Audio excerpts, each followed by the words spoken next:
देश की राजधानी दिल्ली में कोचिंग सेंटर के बेसमेंट में हुए हादसे ने पूरे देश को झकझोकर रख दिया है। इस हादसे ने 3 होनहार छात्रों की जिंदगी छीन ली है। देश में अब भी ऐसे कई परिसर हैं जिनके बेसमेंट कभी भी किसी बड़े हादसे की वजह बन सकते हैं।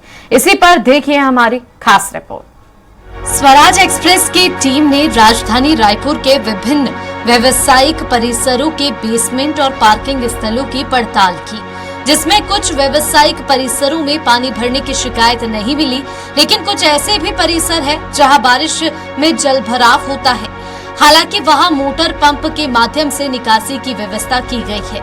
इसके अलावा एक परिसर ऐसा भी है जिसके पार्किंग में 4 से 5 फीट पानी भरा हुआ है, जिसकी निकासी की चिंता ना तो उसके बिल्डर को है और ना ही कारोबारियों को। हम बात कर रहे हैं राजधानी के जेई रोड स्थित लाल गंगा शॉपिंग मॉल की, जिसके पहले बेसमेंट में तो दुकानें संचालित हो रही है और दूसरे बेसमेंट में पार्किंग है, जहां लबालब पानी से भरा बेसमेंट कभी भी किसी बड़े हादसे की वजह बन सकता है।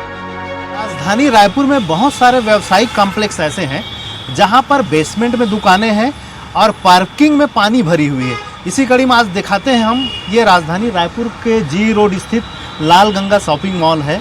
यहाँ करोड़ों का कारोबार होता है रोज़ाना, लेकिन आलम ये है कि इस शॉपिंग मॉल के जो पार्किंग में है वो पिछले 5 साल से बंद पड़ा है। पार्किंग के नीचे पानी भरा हुआ है और सारी जो दोपहिया वाहनें हैं, 4 पहिया वाहनें हैं, वो रोड में पार्किंग होती है।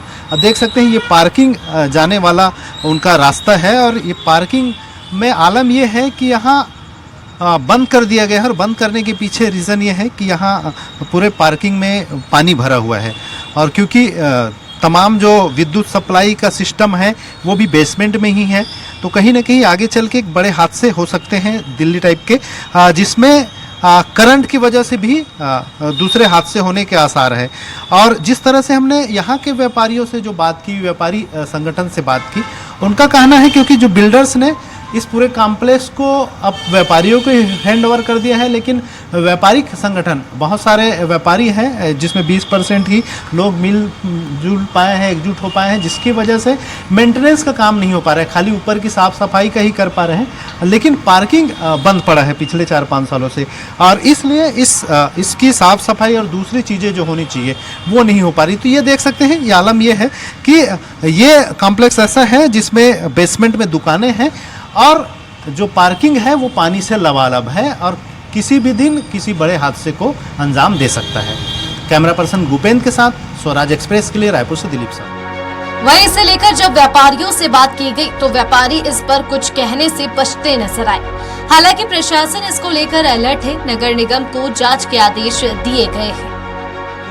4-5 सालों से बिल्डर के द्वारा मेंटेनेंस को छोड़ दिया गया है और कुछ आंशिक व्यापारी हैं जो कि यहाँ पर मिलकर कुछ कलेक्शन कर उसको मेंटेन कर रहे हैं और चूँकि 20% व्यापारी ही शामिल हो पा रहे हैं, इस कारण पूर्णतः पूरी बिल्डिंग का स्ट्रक्चर कमज़ोर होता नज़र आ रहा है और उस पर पूरे व्यापारियों को पूरा समुचित अधिकार नहीं दिया जा रहा है, जिसके कारण वह निर्देशित कर दिया गया है कि तत्काल ऐसी कोई भी संस्थाएं हैं जहां कोई इस प्रकार का काम हो रहा है, देखें, सुरक्षा के मापदंडों का पालन करवाएं, आवश्यकता पड़े तो बंद करें। हालांकि अब सभी परिसरों की जांच के लिए नगर निगम को निर्देशित कर दिया गया है, लेकिन इस पर नगर निगम क्या कार्रवाई करती है और प्रशासन इस पर कितना गंभीर होगा, ये तो आने वाला वक्त ही बताएगा।